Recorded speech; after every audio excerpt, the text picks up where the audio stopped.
today's session is GitOps powered management for multi-cluster Kubernetes across any cloud. And your speakers today, we have Christian Posta, Global Field CTO here at Solo, Paul Curtis, Principal Solution Architects at Weaveworks. And both myself and Paul have some custom fund backgrounds, virtual backgrounds. Christian's background is real. So questions can be anything about the session, the topic here, GitOps, Kubernetes, service mesh, or what's in Christian's bookcase. Happy to talk about that. So with that, you all want to get started? Let me know when you would like to advance the slides. Just say next. So I think I'll let Christian go first. Sure, happy to. Thanks for joining. Solo, what we're doing at Solo is we're building technologies to help organizations connect to their applications securely and manage the traffic between them across any cloud and any infrastructure, really. The sort of tools that we work on are open source projects that are things like Gloo, which is our API gateway built on Envoy and is the best Envoy-based API gateway out there. Service Mesh Hub, which we'll be looking at today, which is a service mesh management plane. And we're helping to drive the innovation in these different technologies with WebAssembly. And so that's what we're doing at Solo. So Weaveworks started building WeaveNet for Docker and has been working on open source projects that we use inside our own operations. So things like Flux and Flagger, EKS Control. We also have a lot of engineers that are contributors directly into Kubernetes. But the focus of what we're going to talk about today is GitOps and the methodology behind using Git as your declarative source for everything that's running in your Kubernetes cluster. And springing out of all of these projects that we've done has been two things. We do a lot of training and a lot of consulting for companies, large and small, as well as a curated Kubernetes platform, which is all upstream and packaged with tools and management tools as well. So that's Weave in a nutshell. And I guess we'll move to the next slide. So we talk about the Kubernetes user challenge, and this, I'm going to be very quick here, really focuses on 4 major categories of people or personnel. So when you think about the kinds of people that we're talking to, which are the applications developers, usually SREs and cluster ops, what you're seeing is that Kubernetes is very well received. People like to use it. Developers like to work in that environment, but in a very quick minute, it becomes very complex. And so GitOps and some of the other technologies you're beginning to see come out now, the use of controllers and operators in order to simplify it, and methodologies to manage Kubernetes at scale, not only in big clusters, but fleets of clusters. And so this is a whole new set of challenges that really isn't addressed, and we're beginning to see those tools appear now. Next. So I'll put up the 5 buzzwords, but everybody has at least 2 of these. In every conversation I have, I usually get 4 of them. But the top ones definitely tend to be reliability, security, and high availability.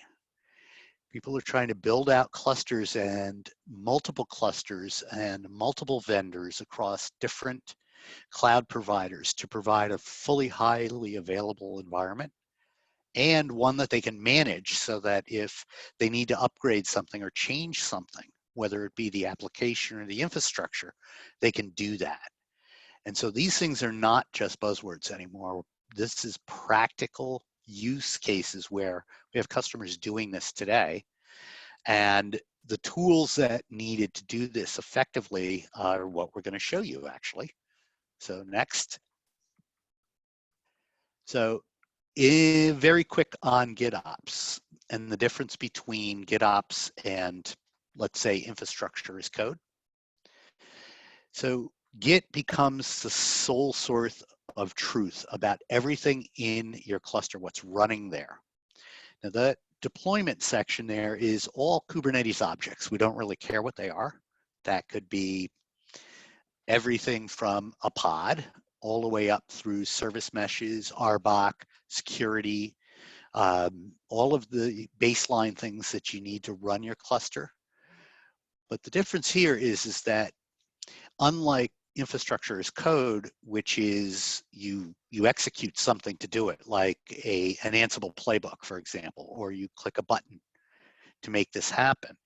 The GitOps methodology makes the management of the cluster based on observing the cluster itself, meaning that the agent that runs in the cluster basically is what controls what is running there, and it uses Git as the declarative source of truth. Next. Now, when you put all of this together, when you look at a whole cluster, now this is a single cluster, you have a number of different things. So depending on how you're running Kubernetes, you may actually be building out the infrastructure. In some cases, you're using a vendor to do that, or you're using a managed service. So AKS, GKE, EKS. But everything else above that Kubernetes line pretty much has to be managed by your operators or your SRE team. So when we look at building out at scale, we have to include all of those Kubernetes objects. It has to be repeatable and secure. And to build high availability, you need to be able to do this across multiple clusters and potentially across multiple vendors in multiple regions. Next. So our view of the world, and everyone that looks at GitOps, says that you have the Kubernetes part, which is the operator's part, and GitOps makes it very simple because it's easy to manage. And then you have the developer part, where you want to have DevOps able to deploy out applications in secure ways. And that part is also part of GitOps. So you can do both of these things using the same technologies and deploy any number of applications up and down that stack, including all the way to the bottom where you're actually doing provisioning. Next. So now I give it to Christian to talk. Very good. Thank you for setting some of that context, Paul. Right, so now we have our applications and Kubernetes clusters all sourced from Git and the controllers that help automate those deployments. And Kubernetes is an amazing platform for deploying applications. It manages things like health and scaling up and scaling down and all of, configuration and so forth. And it simplifies the operators and developers' life in many ways. But when those services and those applications and those pieces of middleware have been deployed into Kubernetes, they need to talk with each other. Traffic needs to come into those applications. Those applications need to talk with other systems running outside of Kubernetes, databases, message queues, caches, and so forth. And what cloud helps us do is decentralize how we implement this traffic control and securing the traffic and so forth. In maybe previous years, previous generations of technology, we might have both formed groups within our organization that are responsible for, let's say, integration or API management, and we task them with solving that problem. And at least in previous years, that usually meant standing up a highly centralized, highly governed vendor product that would attempt to solve this. Now, with Kubernetes and with cloud, and the way we organize our teams to be able to go faster, what we want is a highly decentralized way of implementing things like rate limiting, things like edge security, things like service to service, traffic routing, and so forth. And at Solo specifically, we're focused on how do we build tools that are more modern and play much nicer in a cloud environment, specifically Kubernetes, but not just Kubernetes. How do we build the APIs for these particular pieces of infrastructure so that the APIs themselves can be decentralized, so that owners of their various applications and services can also own the configuration that's relevant to them in any of these infrastructure pieces, and so that any of these APIs are built to be declarative, so that they too can fit in with the rest of the GitOps model, where you declare an intended end state, and then you have controllers that are evaluating existing state and figuring out exactly how to get to the desired state. And so the open source projects that we have and the products that we have, things like Gloo, which is, like I said at the beginning, an API gateway built on Envoy proxy. And that's very important, because for a lot of these application networking frameworks, Envoy has become the de facto proxy that gets used for things like edge gateways, things like shared gateways, things like service mesh, service proxies, and so forth. And so what Gloo does is it sits at the edge, implements things like rate limiting, transformation, various security protocols like OIDC, web application firewalling, and so forth. And it forms the edge gateway that allows traffic into the cluster, as well as decouples the APIs that clients see and that how they're actually implemented inside the cluster. So they're not just exposing APIs as they exist, they're giving a layer of decoupling, which is what you want from an API gateway.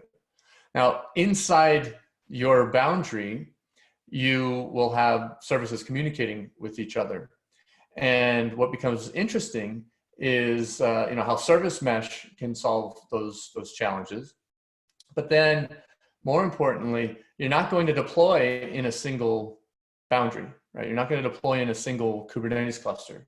You probably have multiple different Kubernetes clusters for reasons like compliance, maybe team ownership, maybe blast radius. You want to constrain certain failure modes and so forth. And getting services to talk to each other over these clusters, or between these clusters, and manage the service mesh infrastructure that enables that is the reason why we built an open source tool called Service Mesh Hub, which I'll show you in a little bit more detail. But so basically, Service Mesh Hub ends up driving the different control planes in each of the various clusters, and then unifies them, makes it look like one single mesh, one single federated mesh. So now in your clusters, you can have multiple different entry points. You have the gateway kind of securing that in a unified way. And once traffic gets into your clusters, as they start to communicate with other applications in different clusters, those two can take advantage of what the service mesh can provide. Things like mutual TLS, traffic routing, global traffic routing and load balancing, and observability and authorization policies and so forth. So Service Mesh Hub enables you to do that across multiple clusters. Next, please. Right.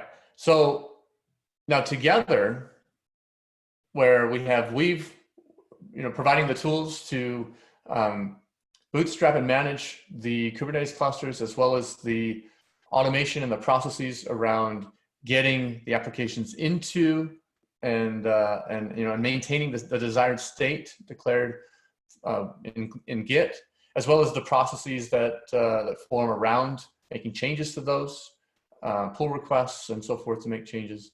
Now, once we've established the platform where we can deploy applications, now you can use the Solo tooling that fits very nicely with that model. Everything that we've done in the solo projects like Service Mesh Hub or Gloo or anything is based on declarative configurations. And in Kubernetes, that's CRDs.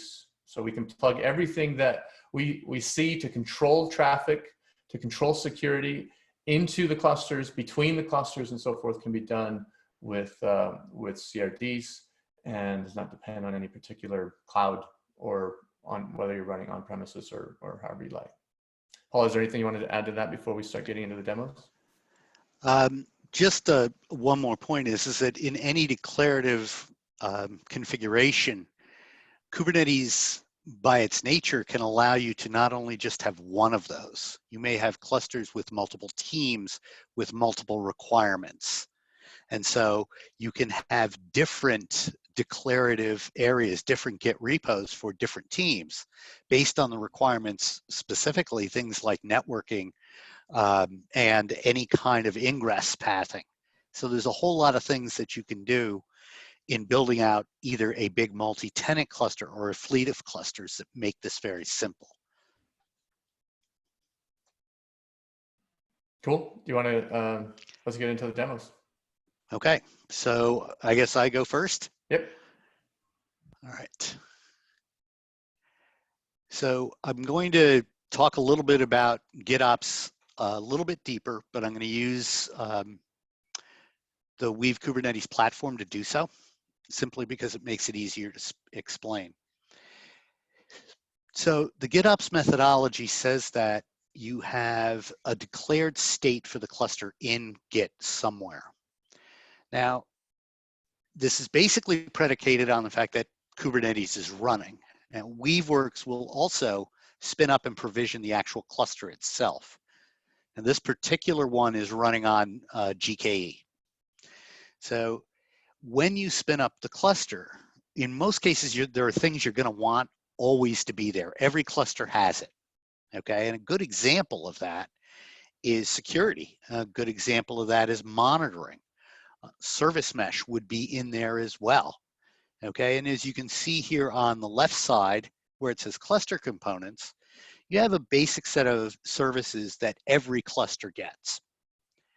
And when you go to look at where that lives and how that's configured, it's fundamentally in Git. So when you actually look at the cluster manifests that make up what that platform looks like, here they are.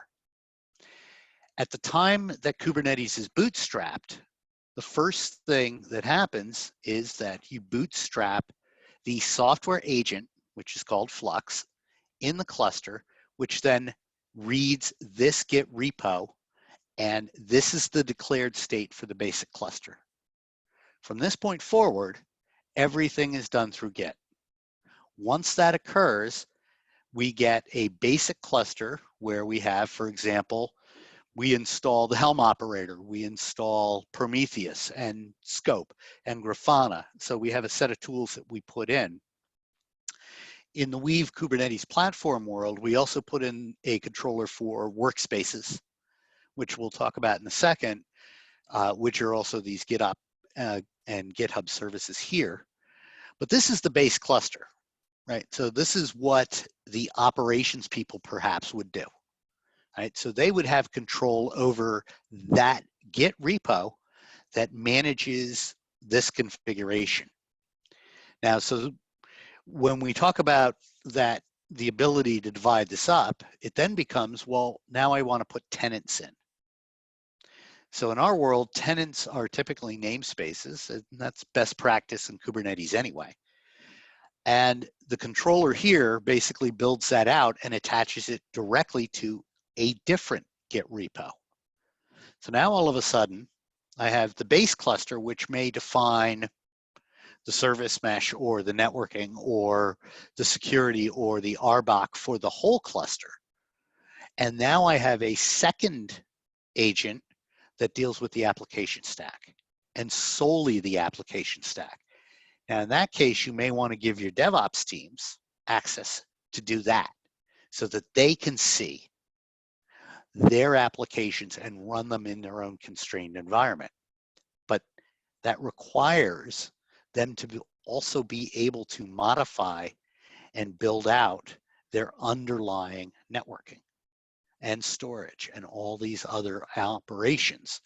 You don't want them to build it out at the cluster level. You may only want it to build it out at the application or project level, in which case this is what workspaces and namespaces and RBAC give you.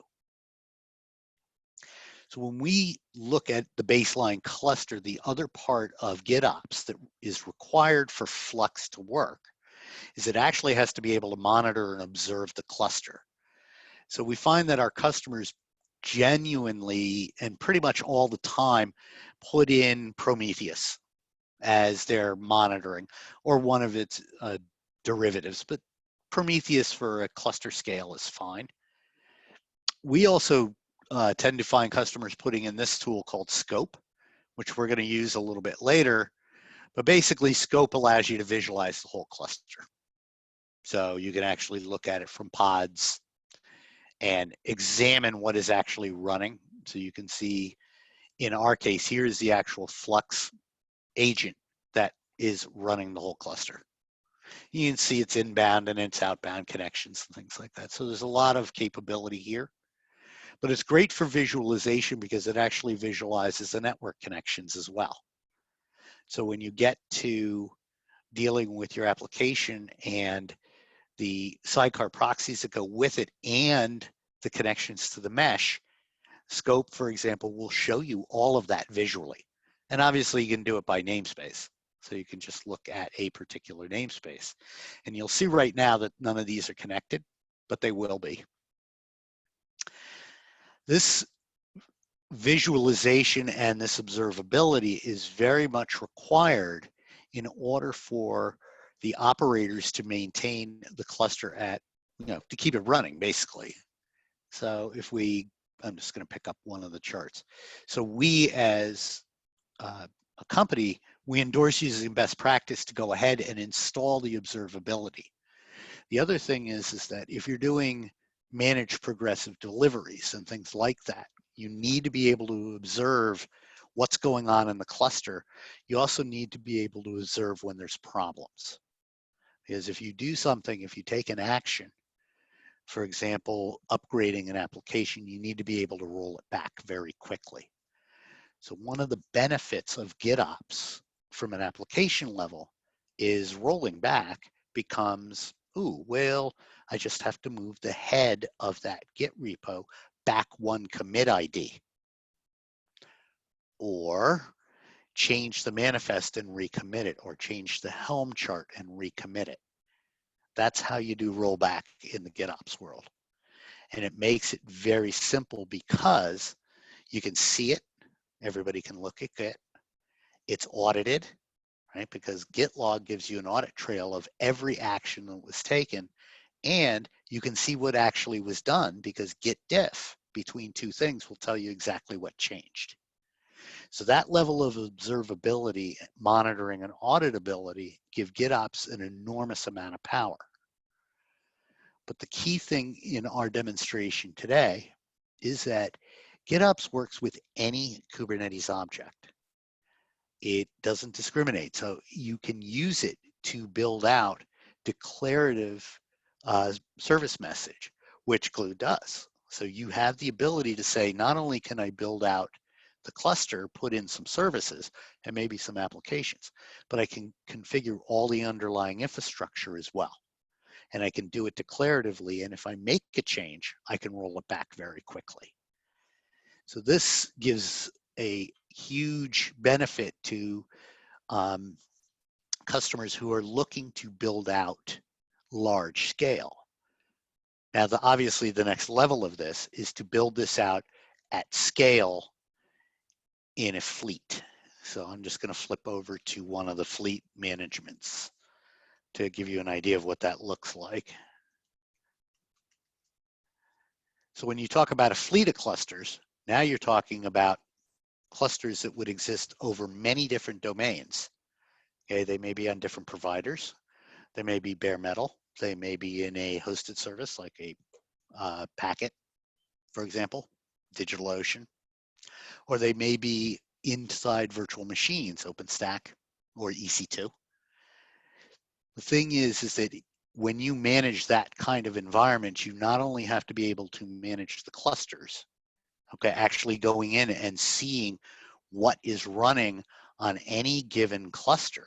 So here's one with 5 workspaces, and here are the Git repos that they're attached to. This one happens to have nothing in it. But this Git repo controls that one application for that one tenant on that one cluster. The other benefit of GitOps is that you can have more than one cluster pointing to the same Git repo.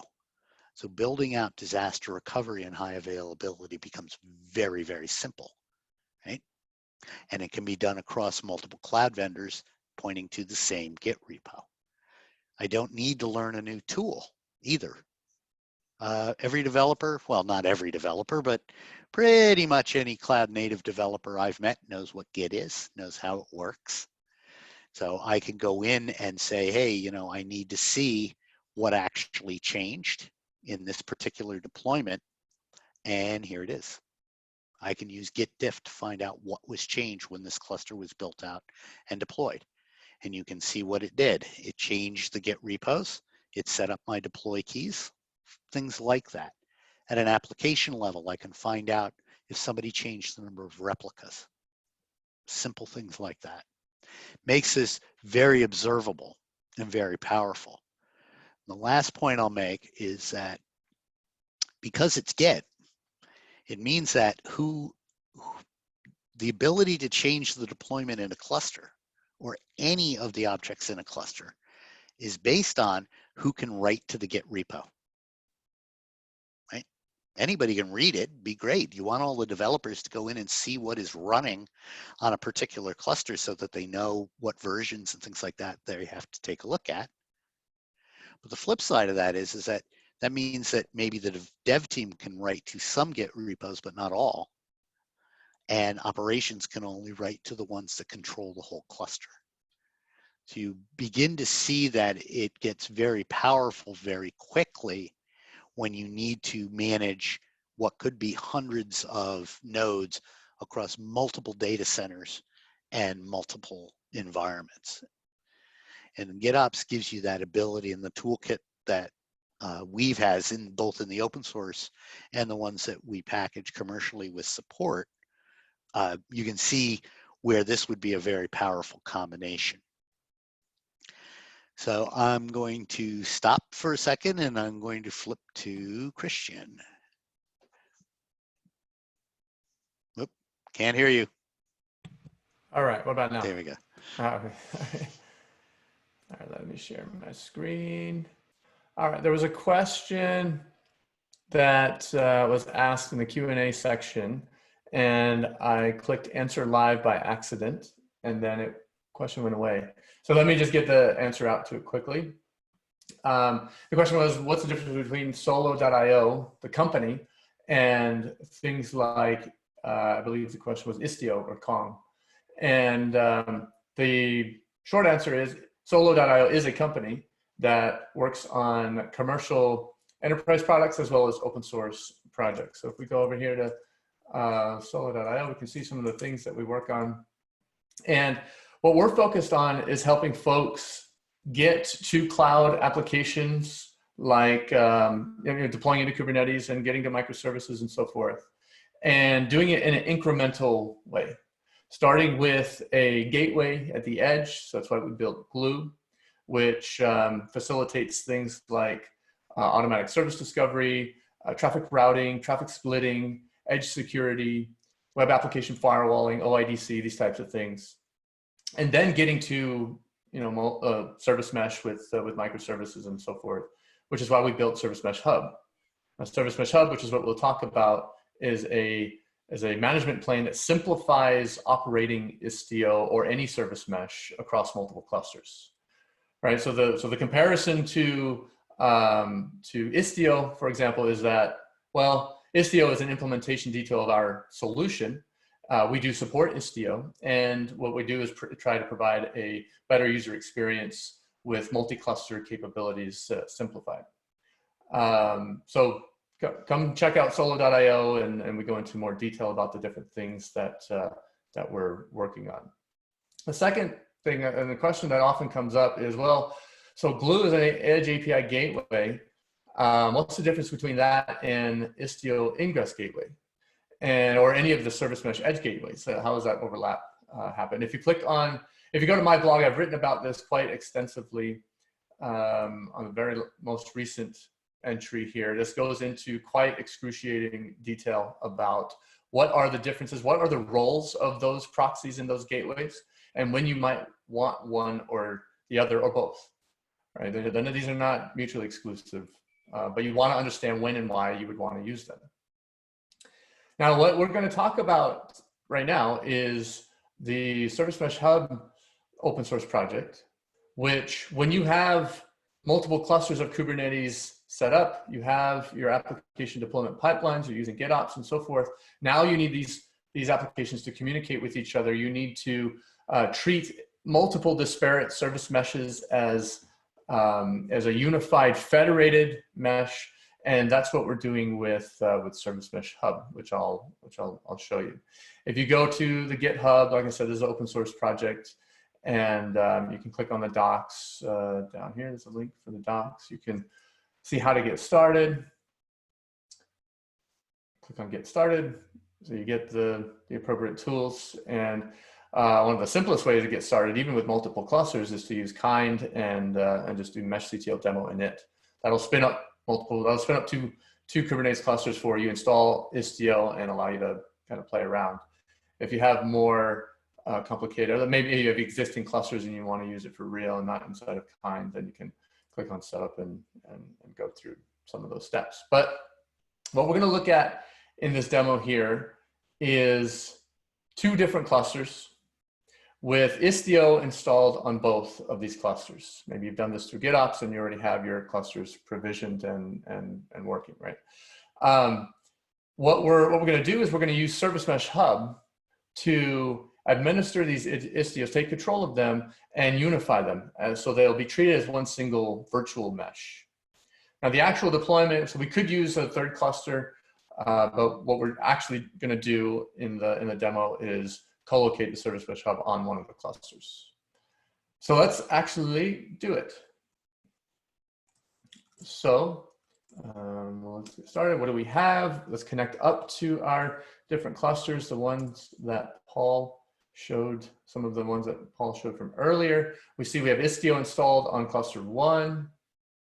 This is Istio 1.5, by the way.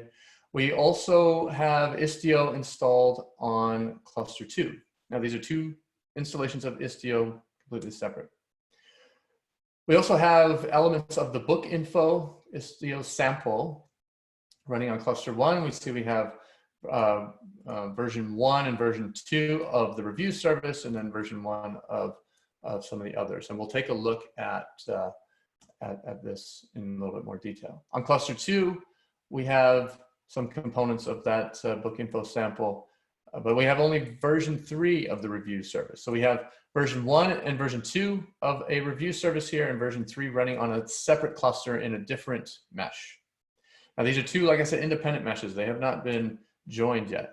So what we're going to do is we're going to install the Service Mesh Hub management plane. And like I said, we'll install it into cluster 1,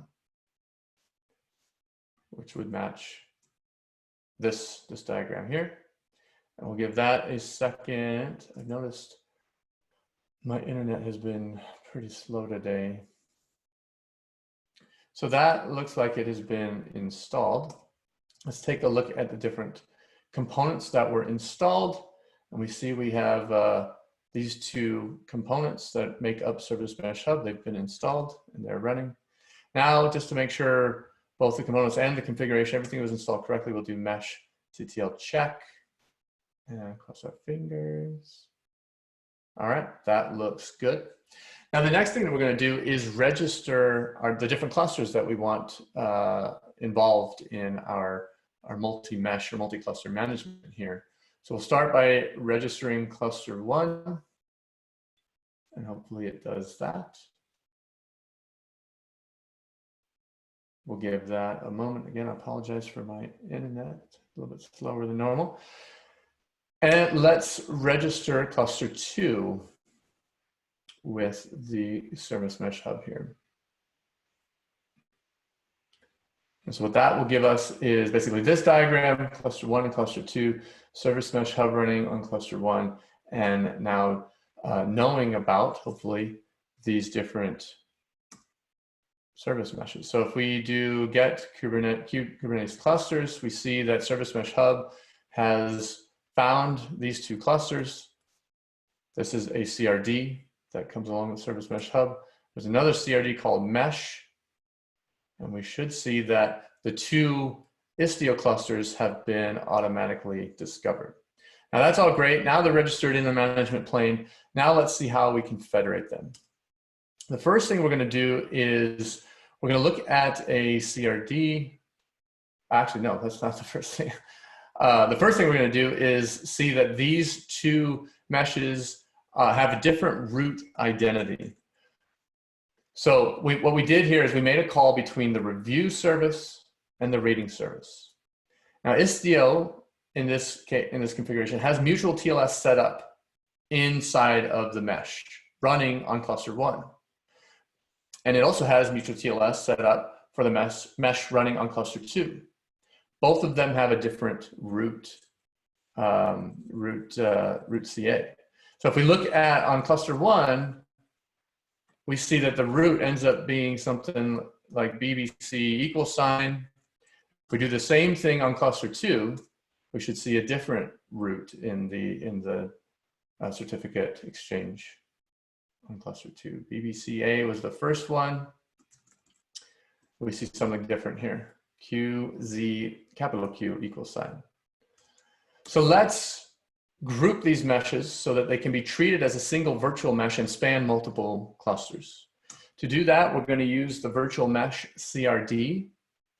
And in this configuration, what we're saying is let's use a single root CA to to anchor the trust between these 2 different clusters and these 2 different meshes. We're going to specify a federation mode. And right now we'll start off with access control turned off, but we can turn on access control and control exactly which workloads can interact with which others. So let's create this virtual mesh resource. And what Service Mesh Hub is going to do, what it's going to direct the different clusters to do, is inside their own clusters, create a new certificate and private key pair, then request that Service Mesh Hub signs this new certificate with the root. And then each Istio cluster should use those key and cert pairs as the root CA in Istio. So now Istio will manage distributing out the certificates to the different workloads, rotating them, updating them, and so forth. But they need to use a CA chain that is anchored in the same root certificate. So let's take a look and cross our fingers. Hopefully that's exactly what happened. All right. We see that when we grab the resource that everything looks like it's been accepted. We have created a new root CA. If we look at here, we're going to get this secret. I'm going to get that secret here. Virtual mesh CA certs. We see the certificate ends in Q equal. We'll see that the remote cluster created a certificate signing request. That was cluster 2. And we'll actually look at it. We can look at it, but we'll skip it, kind of running out of time. We've created a new intermediate CA on cluster 1 for the Istio running there. We've created a new intermediate CA on cluster 2. We haven't exchanged any private keys or anything over the network. And lastly, there's a bug in Istio that we're working on to fix that. For the control plane to pick up this new intermediate CA, we need to bounce the control plane. That should be fixed in an upcoming release. We'll do that on cluster 1 and cluster 2. And now we should be set.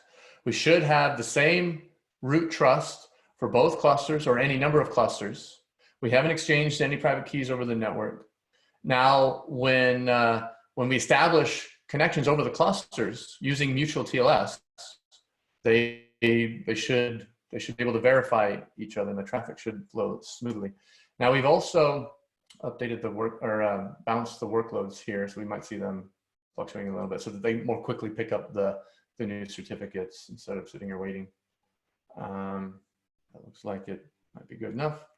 Now, if we go back and we check that the certs in the workload for cluster 1, when reviews talks to ratings in this mutual TLS flow, we should see Q equals equals, which was the root that we created earlier. And then on cluster 2, we should see Q equals equals over there as well.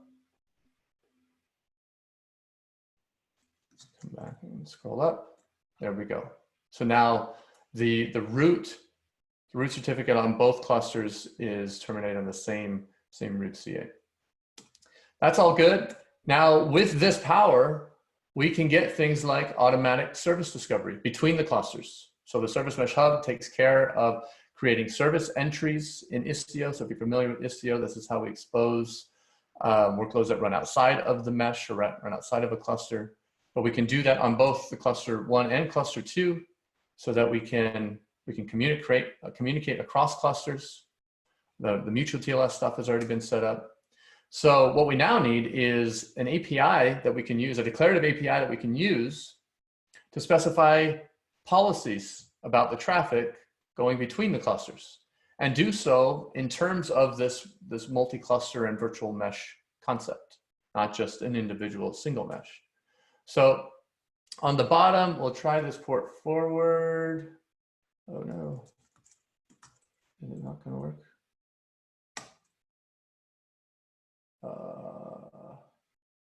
Well, I don't know why. That is not port forwarding. That is the easiest part of the demo here. 1 second. Might have to end here, but let's see if I can get to. I can't reach that. What if we do? Try again. No, all right. I don't know. There might be some issues with the cluster here. Maybe it's auto scaling or something. But so Service Mesh Hub also has an API for managing things like traffic policy and access control policy. So I was going to show this particular part, the traffic policy spec, but we'll have to do that maybe differently or a little bit later. Actually, if you go to Solo's YouTube channel and click on the videos, I have a 4-part deep dive into everything that I just did. So you can, including the traffic policy and access control policy and so forth.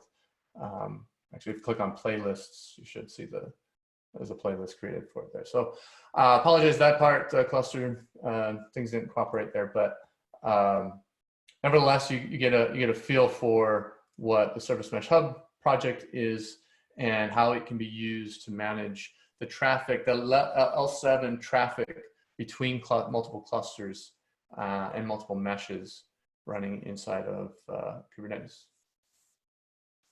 So that's all I have. I guess we can go sorry to about that, Christian. Follow-ups. Yep. Yeah, it is auto scaling. It is auto scaling. Okay. All right. I just checked. That's my my rush to get it all set up. I didn't put it across regions, and I didn't HA everything. So. Well, it's a demo, and I have all the things recorded. So go check that out. Yeah, all right. So follow up to everyone so they can see more of the demos. Okay. Awesome. Yeah. Awesome. Yeah. So we can transition to some of the questions, folks. We do have a number of questions in here, and if you have more questions as we kind of chat, please go ahead and type them into the Q&A window.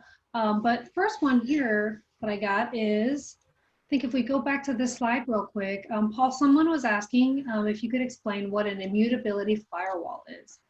Yeah, it's actually, I'm looking at the first 3 questions, and I'll do them all at once. Okay. So when we talk about this conceptually, it's the firewall between DevOps and the CI process and GitOps and the CD process.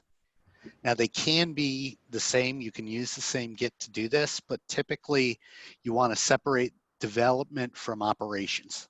Is typically why that's there. The next two have to do with Flux and multiple Git repos. So one question was, can Flux support multiple Git repos? No, it's one-to-one, but you can run multiple Fluxes in a cluster. So that's basically how you build out tenant spaces. The second one is, how do you do upstream failover for Git? And that's really on you, because Flux uses a Git URL, and that Git URL can be any SSH Git URL that you choose. So if you want to CNAME it and load balance, you can do it that way. Or if you're using one of the big services like GitHub or GitLab Online or Bitbucket or something like that, they're doing it for you. So it's a choice you can make.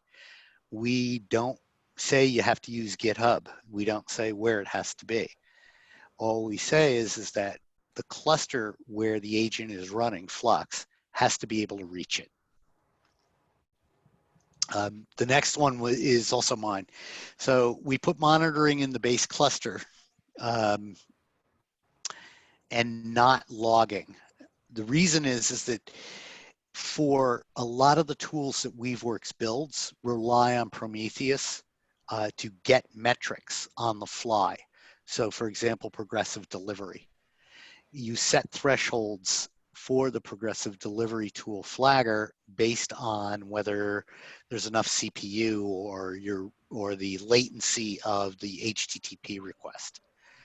Whereas logging is so diverse right now. I mean, it's settled down a lot, but I mean, there's no reason you couldn't put FluentBit as one of the things in your base cluster.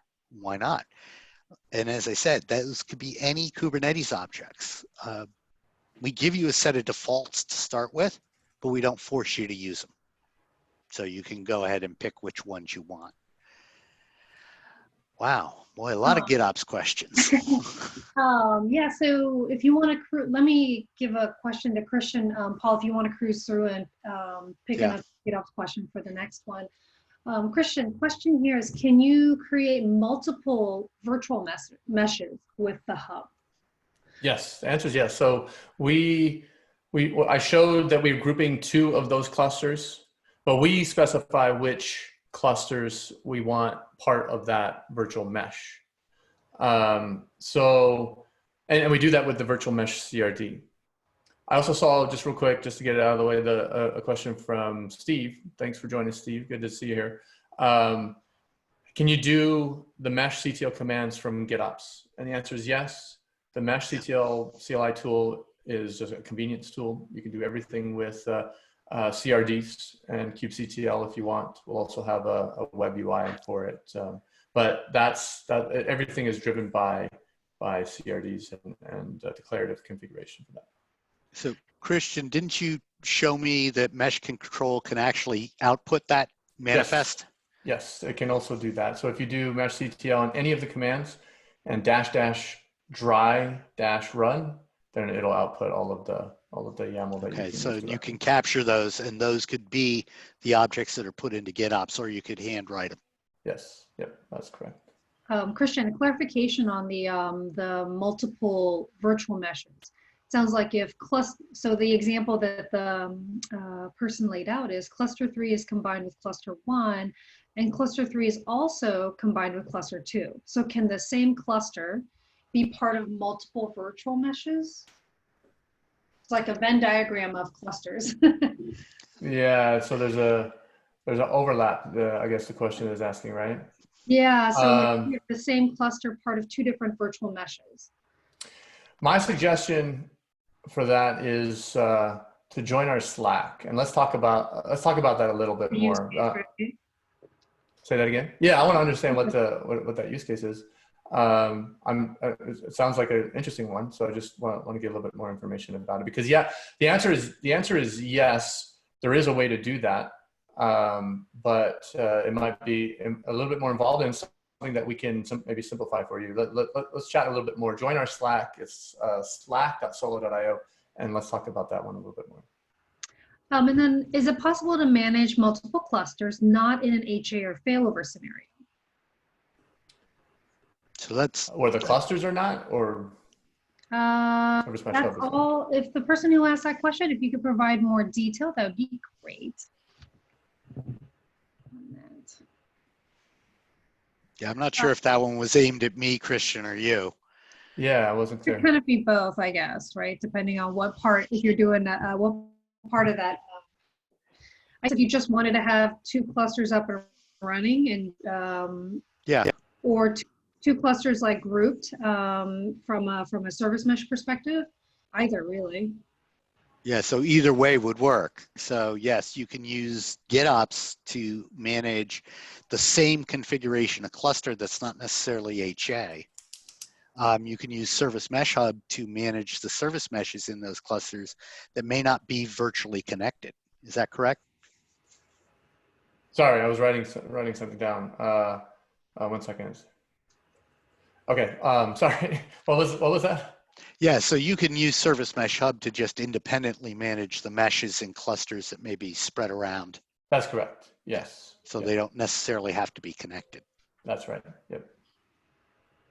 And there's a question here on, is there any plan to open source Service Mesh Hub? And actually, Service Mesh Hub was just open sourced about a week or 2 ago. So you'll be able to find that in our GitHub repos.